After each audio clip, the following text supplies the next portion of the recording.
Hi friends, welcome to ARK talks.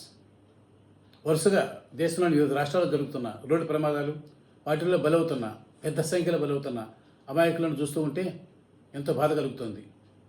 అయితే ఈ బాధ అంతా కూడా హృదయం ఉండి కాస్త గుండెల్లో తడి ఇంకా మిగిలిన సామాన్య ప్రజలకే తప్ప ఈ ప్రమాదాలను అరికట్టాల్సిన బాధ్యతను తీసుకోవాల్సిన ప్రభుత్వాలకు కానీ సంబంధిత అధికారులకు కానీ ఏమాత్రం లేకపోవటమే మనందరి దౌర్భాగ్యం. లేకపోతే వరుసగా ఒకదాని వెంబడి ఒకటి దాదాపు ప్రతిరోజు దేశంలో నిత్యకృత్యంగా జరుగుతున్న ఈ రోడ్డు ప్రమాదాలను అరికట్టేందుకు ఈ ప్రభుత్వాలకు, ఈ చెవచొచ్చిన కేంద్ర రాష్ట్ర ప్రభుత్వాలకు ఏమాత్రం తీరిక లేదు, స్పందించే హృదయం లేదు. లేకపోతే వరుసగా ఇన్ని ప్రమాదాలు ఒకదాని వెంబడి ఒకటి జరగవు. ఇవాళకి తెలంగాణలోని జరిగిన ఘోర ప్రమాదంలో హైదరాబాద్ బీజేపూర్ రహదారిపై 25 మంది ప్రాణాలు కోల్పోయారు. పేరుకు జాతీయ రహదారి అయినప్పటికీ కూడా ప్రమాదాలకు నిలయంగా, మృత్యు రహదారిగా, నరకానికి నకలుగా మారిన ఈ రోడ్డు ఎంతోమంది ప్రాణాలు ఇప్పటికే బలిగా ఉంది. తిరిగి అదే కోవలో ఇవాళ ఇంకొకసారి 25 మంది ప్రాణాలు ఏకంగా ఒకేసారి 25 మంది ప్రాణాలను చిదిమేసింది. ఎదురుగా వచ్చిన కంకర్ లారీ బహుశా ఖచ్చితంగా అది ఓవర్లోడ్ అయి ఉంటుంది. ఆ విషయాన్ని ఎవరు కూడా అధికారులు ప్రస్తావించడం లేదు. కంకర్ లారీలు మనందరం చూసి తెలుసు, మనందరికీ చాలామందికి బహిరంగ రహస్యం అది. ఈ కంకర్ లారీలు, క్వారీ లారీలు, ఇసుక లారీలు ఇవన్నీ కూడా ఖచ్చితంగా అనుమతించిన మేరకు బరువును మాత్రమే తీసుకెళ్ళవు. కనీసం దానికి 1-2 రోడ్లు ఎక్కువ లోడ్ వేసుకుంటాయి. ఆ ఓవర్లోడ్ ఉండి కూడా విపరీతమైన స్పీడ్తో రోడ్డంతా తనదే అన్నట్లుగా, ఏదో సీఎం కాన్వాయ్ వెళ్తుంటే పక్కనేమీ లేనట్టుగా భావిస్తున్నట్టుగా దూసుకుపోతూ ఉంటాయి. అలాగే ఈ కంకర్ లారీ కూడా అదేవిధంగా దూసుకుపోయింది. ఒక ఎదురుగా వస్తున్న ఆర్టీసీ బస్సు, సాధారణ ప్రయాణికులపై వస్తున్న ఆర్టీసీ బస్సును బలంగా ఢీకొని దాన్ని ముక్కలుగా చేసి ఏకంగా 25 మంది పైగా ప్రాణాలను బలి తీసుకుంది. ఎంతోమందిని తీవ్రంగా గాయపరిచింది. ఇలాంటి ప్రమాదం ఇది ఒకటే కాదు. ఇంతకుముందు కూడా గత సెప్టెంబర్లో ఆంధ్రప్రదేశ్లో నెల్లూరు వద్ద ఇట్లాగే ఒక టిప్పర్ రాంగ్ సైడ్లో వచ్చింది. హైవే మీద వచ్చి ఎదురుగా వస్తున్న తమ వాహనానికి తాము వెళ్తున్న ఒక కారుని ఢీకొని అందులో ఒకే కుటుంబానికి చెందిన 7గురిని ప్రాణాలను బలికొంది. ఇవి ఎప్పటికప్పుడు ఇట్లాంటి ప్రమాదాలు నిత్యకృతం అవుతున్నా సరే అధికారులు, రోడ్ ట్రాన్స్పోర్ట్ అథారిటీ అధికారులు, పోలీసులు, స్థానిక సంస్థలు, జాతీయ రహదారులు, ఇట్లా R&B ఇలా రోడ్డును జాగ్రత్తగా నిర్వహిస్తూ ప్రమాదాలను నివారించాల్సిన బాధ్యత తమ భుజస్కంధాలపై ఉన్న ఏ ఒక్క అధికారి కూడా స్పందించరు. కనీసం తమ బాధ్యతగా ఫీల్ అవటం లేదు, సిగ్గుపడటం లేదు. ఎలా ప్రాణ భీతి, పాపభీతి లేదు, దైవభీతి లేదు, శిక్షా భయం అసలే లేదు. ఏం జరిగినా పైన వాడు చూసుకుంటారులే, తమను కాచుకుంటారులే అన్న ధీమానే వారిది. లేకపోతే ఎవ్వరు కూడా ఒక్కసారి కూడా ఇన్ని ప్రమాదాలు జరుగుతుంటే ఎక్కడ కూడా నష్ట నివారణ చర్యలు కానీ ప్రాయశ్చిత్త చర్యలు కానీ లేకపోగా అంతకంతకు ప్రమాదాలు జరుగుతూనే ఉన్నాయి. ఇక దీనికి తోడు ఈ అధికార యంత్రాంగం నడిపించే పాలకులు వీరి గురించి ఎంత తక్కువగా చెప్పుకుంటే అంత మంచిది.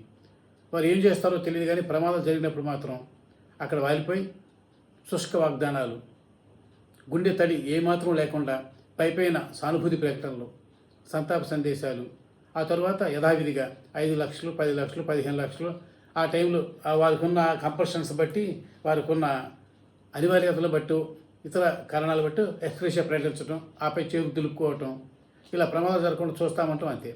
కానీ నిజానికి ఈ ప్రమాదాలు ఎందుకు జరుగుతున్నాయో సామాన్య మానవుడికి, లేమ్యాన్ అంటారు, సామాన్యుడికి కూడా తెలుసు. నిబంధనలు పాటించడం అనేది దాదాపుగా ఎక్కువ మంది వాహన సోదరులు పట్టించుకోవడం లేదు ఆ అవసరాన్ని. తర్వాత రోడ్లు ఘోరం. పేరుకు రహదారులు, జాతీయ రహదారులు కూడా రోడ్లన్నీ గోతులమయ్యం, మార్జిన్ సరిగా ఉండవు, లేన్ సరిగ్గా ఉండదు, డివైడర్ సరిగ్గా ఉండదు, ఎక్కడికక్కడ ఏమాత్రం కూడా ప్రమాద సూచికలు కానీ బోర్డులు కానీ ఉండవు. దీంతో ప్రమాదం పరిపాటు అవుతోంది. ఈ రోడ్లపై ప్రయాణం కేవలం నరకానికి దారి తీస్తున్నట్టుగా, ప్రమాదాలకు దారి తీస్తున్నట్టుగా ఉన్నాయి తప్పితే మన క్షేమంగా గమ్యాన్ని చేర్చేలా లేవు ఇవి. నిన్న కర్నూలులో జరిగిన టిప్పర్ యాక్సిడెంట్ తర్వాత అయినా సరే మన ప్రభుత్వం స్పందించి ఉండుంటే ఇట్లా ఆ పరిమితి లేని వేగంతో దూసుకుపోతూ ప్రయాణికుల ప్రాణాలను గాలిలో పణంగా మారుస్తున్న వీళ్ళందరినీ, డ్రైవర్లపైన వీటి మీద చర్యలు తీసుకుని ఉంటే వరుసగా ప్రమాదాలు ఇట్లా చోటు చేసుకునేవి కాదు. మొన్న రాజస్థాన్లో 18 మంది ఇట్లా ప్రాణాలు కోల్పోయారు. ఇవాళ మళ్ళీ అదే రాజస్థాన్లో ఒక టిప్పర్ డ్రైవర్ 100 కిలోమీటర్ల వేగంతో తప్పదాగి తన వాహనాన్ని నడిపి ఏకంగా 17 వాహనాలు ఢీకొని 12 మంది మరణాన్ని కారడుకోయాడు.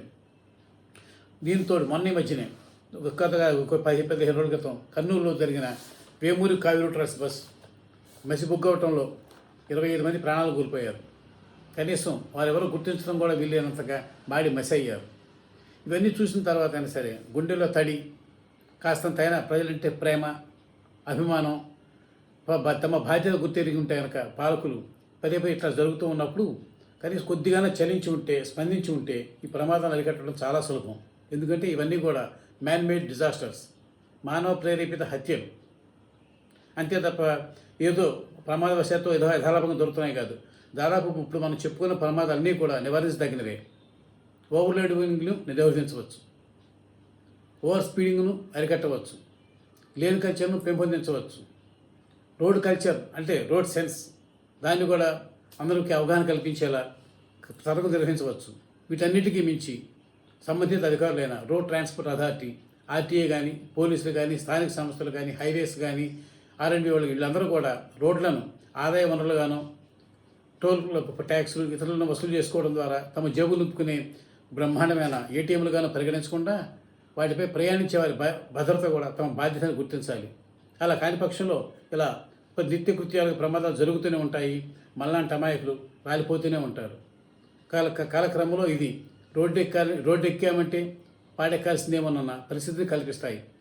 ఇప్పటికైనా సరే మనందరి శ్రేయస్సును కనుక నిజంగా కాంక్షిస్తున్నా కనుక ప్రభుత్వాలు ఉన్నట్లయితే ఇంకా ఇదో భ్రమే కావచ్చు. అలా ఏమాత్రం ఎవరికన్నా ఉంటే కనుక రోడ్డు భద్రతకు ప్రాధాన్యం ఇచ్చి రోడ్డు ప్రమాదాలకు దారి వేస్తున్న కారణాలు ఏమిటి అన్నింటి మీద సమగ్ర అధ్యయనం చేయించి నివారణ చర్యలు తీసుకుంటే మనలాంటి సామాన్యులు, సాధారణ ప్రయాణికులు ఇంట్లోంచి బయలుదేరి వాళ్ళ ఇంటికి క్షేమంగా వెళ్ళగలుగుతాం. మధ్యలో ఏదైనా జరిగి కాటికో హాస్పిటల్కు చేరకుండా. మరి అలా చేస్తారా ఈ పాలకులు? ఈ చచ్చిన పాలకులు కానీ, ఈ అధికారులు కానీ లంచాలు మరిగి బాధ్యతను గుర్తించకుండా, శిక్షా భయం లేకుండా, పాపభీతి దైభీతి అని లేకుండా కేవలం ఒక ఆటోమేటిక్గా డబ్బు జీతాలు చాలనంతగా జీతాలు చాలకపోగా ఈ లంచాలు మరిగిన ఈ అధికారులందరూ కూడా ఇప్పటికైనా వారు స్పందించి మన మీద దయించి రహదారులను భద్రంగా ఉండేలా వాటిపై మన ప్రయాణాలు సజావుగా క్షేమంగా సాగేలా చూస్తే అదే 10,000. అది జరుగుతుందంటే ఏమో నాకైతే ఇప్పటికైతే నమ్మకం లేదు. ఆ దేవుడు దిగిరావాలేమో అది జరగాలంటే. మనం రోడ్లపై క్షేమంగా ప్రయాణించి సురక్షితంగా మళ్ళీ ఇళ్ళకి చేరాలంటే అంతా దైవాధీన సర్వీస్ అయిపోయింది. గాలివాడి జీవితాలు అయిపోయినాయి.